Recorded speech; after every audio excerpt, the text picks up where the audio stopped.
We move to Sri Lanka now. A payment of $78 million was due on Monday.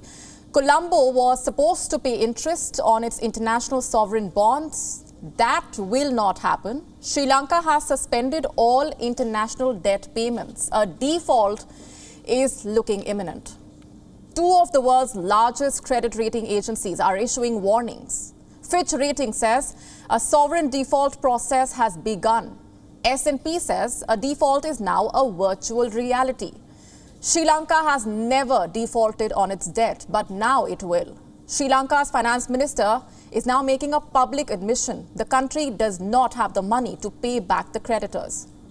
How will Sri Lanka pull itself out of this mess then? On Gravitas tonight, we will discuss. An important meeting is scheduled for the 18th of April, in 4 days from now. Sri Lankan officials will be holding talks with the IMF, that's the International Monetary Fund. Sri Lanka wants emergency relief funds from the IMF. How much money do they need? $3 to $4 billion. That's what Sri Lanka needs this year alone. The Sri Lankan government will make an appeal to the IMF. It wants an immediate release of the funds. And they expect the IMF to release the funding after 7 days. So emergency relief of $3 to $4 billion. But is that enough? Not really. Sri Lanka owes over $50 billion to its creditors. But the immediate worry is survival. Colombo does not have money to even buy the essentials. And it knows a bailout from the IMF is not enough. So it is considering taking aid from India. And New Delhi is willing to help. It is considering more financial assistance. Reports say India is willing to commit up to $2 billion in support. It is also willing to send supplies of food and fuel. Earlier, remember, India had given a $1 billion credit line to Sri Lanka. This was for essential supplies like food, fuel, medicines. Earlier this week, a shipment of rice was also dispatched to Sri Lanka. We are processing line of credit for buying essential foods items and essential needs like pharmaceuticals, the industrial raw materials, cement, and the animal feeds, and also the fertilizer. In this business, we got first shipment as rice shipment. India always support us in whenever we necessary. India always support us. India always supports us. That's what the Sri Lankan Trade Ministry said.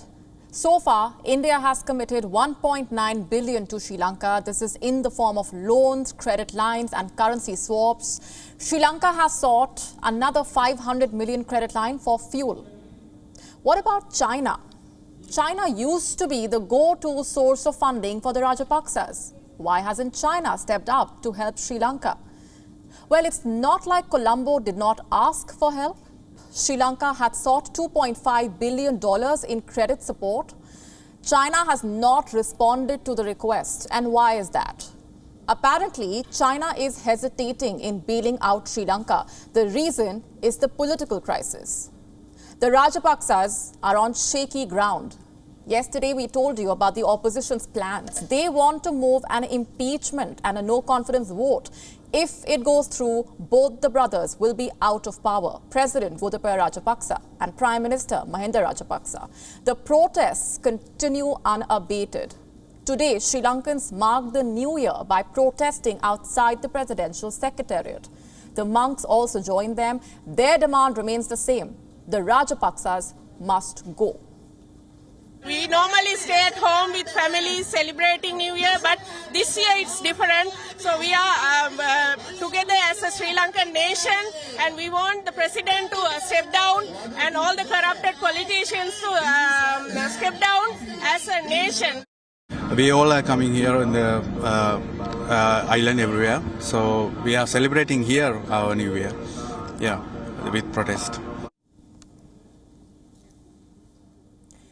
The Prime Minister Mahinda Rajapaksa has asked the protesters to be patient, but Sri Lankans have run out of patience. They are no longer buying assurances. They want to see concrete action. As of now, mere promises to solve the economic crisis are not enough. WION now available in your country. Download the app now. Get all the news on the move.